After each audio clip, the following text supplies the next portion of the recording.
Olá pessoal, iniciando mais uma aula de Direito Administrativo.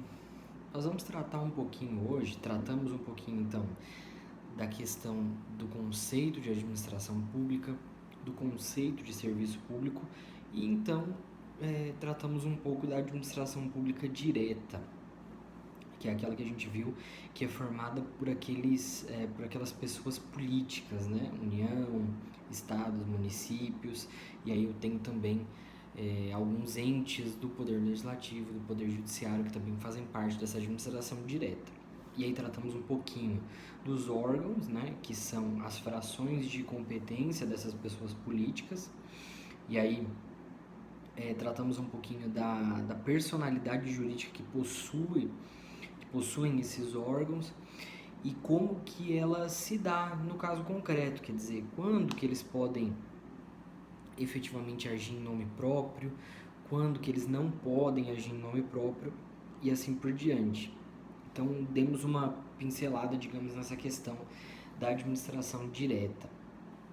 E a segunda definição, então, é a definição de administração indireta, tá? A administração indireta, ela é formada, basicamente, por outras empresas, né, também públicas, e que fazem alguns serviços específicos e tem a sua base no princípio da eficiência, determinado constitucionalmente lá pelo artigo 37, né, que diz que o serviço público ele deve ser, além de impessoal, além de moral, né, além de legal, ele deve ser eficiente. Beleza. Aí, mas como que se faz isso então, né? Como que se dá essa competência a determinadas empresas, como que se escolhem essas empresas e assim por diante. Vamos lá. Pessoal, a administração indireta é uma demonstração da descentralização que a gente viu lá no começo da matéria, né, lá nas primeiras aulas, que é nada mais nada menos do que a repartição da competência que existe naquele órgão público. Então a União, por exemplo, a União tem milhões de competências que ela pode e deve exercer. E aí como que ela faz para exercer todas essas competências? Ela dá cada fração de uma dessas competências a uma pessoa específica, né? Ou diretamente vinculada a ela, como é no caso da administração pública indireta, ou vinculada no sentido de criação, mas desvinculada no sentido de administração, como são, né, os membros da administração pública indireta. Então, em determinados casos, eu vou conseguir descentralizar esse serviço, né, de uma forma mais simples, digamos assim. Eu preciso que alguém exerça um serviço aqui específico e eu crio, por exemplo, um ministério ou eu dou essa prerrogativa à presidência da República. Isso é uma forma de descentralizar. Beleza.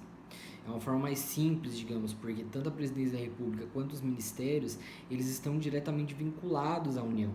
E, inclusive, é a própria União que responde pelos atos de todas essas pessoas vinculadas diretamente a ela. Agora, para outros serviços mais específicos, eu preciso não só de uma descentralização no sentido de colocar as minhas próprias pessoas para exercer aquele trabalho, mas eu preciso de uma descentralização no sentido de dar a alguém a autonomia para exercer aquele serviço, autonomia financeira, autonomia administrativa, tá? Autonomia de contratação, de gestão do serviço e assim por diante.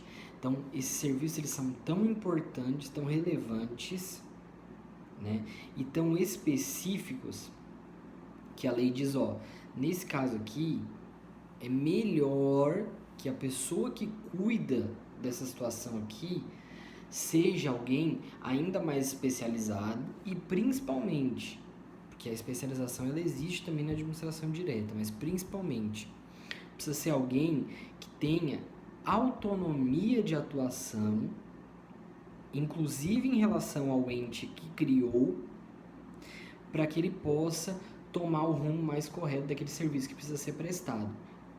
Vamos dar um exemplo? A educação. Quando eu digo que as universidades é que vão tomar conta da educação, eu estou dizendo, na realidade, que as universidades têm toda a autonomia financeira, administrativa, autonomia de gestão para tomar conta da educação naquele polo, naquela situação ali que foi dada a ela. Então, eu não posso dizer, por exemplo, que uma universidade deve ser vinculada diretamente ao governo federal, deve ter interferência direta do governo federal, porque isso atrapalharia, inclusive, os rumos da educação, inclusive a própria instituição, o próprio plano pedagógico e assim por diante. Então, eu dou a esses órgãos da administração pública indireta uma autonomia que os órgãos da administração direta não têm. Uma autonomia de gestão, uma autonomia financeira, uma autonomia estrutural e assim por diante, tá? E aí é que vem a grande diferenciação que a doutrina faz do que é a descentralização política e do que é a descentralização administrativa. Então vamos lá. A descentralização política é aquela realizada pela própria Constituição Federal. Então a própria Constituição Federal, ela vem e diz que a União é responsável por X, Y e Z. Ela diz que o Estado é responsável por A, B e C. E que os municípios são responsáveis por D e F. Beleza. Então, quando a Constituição está fazendo isso, ela está, sim, descentralizando o serviço. Por quê?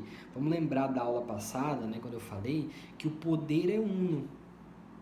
O poder do Estado é uno.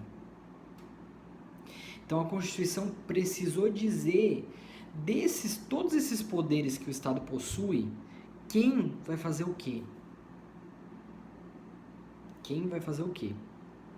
Essa aqui é a descentralização política. Então, eu venho e digo o que é poder da União, o que é poder dos Estados, o que é poder dos municípios, o que o poder legislativo faz, o que o poder judiciário faz e as subdivisões. Aí sim, nós estamos falando da administração pública direta porque é uma descentralização política realizada pela própria Constituição Federal. Agora, a descentralização administrativa, ela é um pouco diferente. Ela acontece, por exemplo, tá? Falei aqui do exemplo das universidades, é um exemplo, nós vamos já falar de outro. Acontece, por exemplo, quando a União diz: eu tenho a função de cuidar da previdência social, tá? Da assistência social, da previdência social, da seguridade social. Ok, ótimo. Só que eu, diretamente, ainda que por meio dos meus ministérios, eu não consigo exercer esse serviço da forma mais adequada. Por quê? Porque a previdência social, para que ela funcione, para que ela rode adequadamente, ela precisa ter um orçamento próprio, ela precisa ter uma estrutura própria, ela precisa ter autonomia de atuação. E aí, considerando essas características, dizendo, olha, precisa ter alguém que cuide só disso aqui, que tenha um orçamento próprio para isso aqui, porque não pode depender só do orçamento da União. Então, o que ele faz? Vai lá, por lei, e cria o INSS, Instituto Nacional de Seguridade Social. Então, o INSS, nós vamos ver que é uma autarquia, nós vamos ver um pouco das características mais para frente, mas por enquanto o que nos interessa saber? Que o INSS tem autonomia de atuação.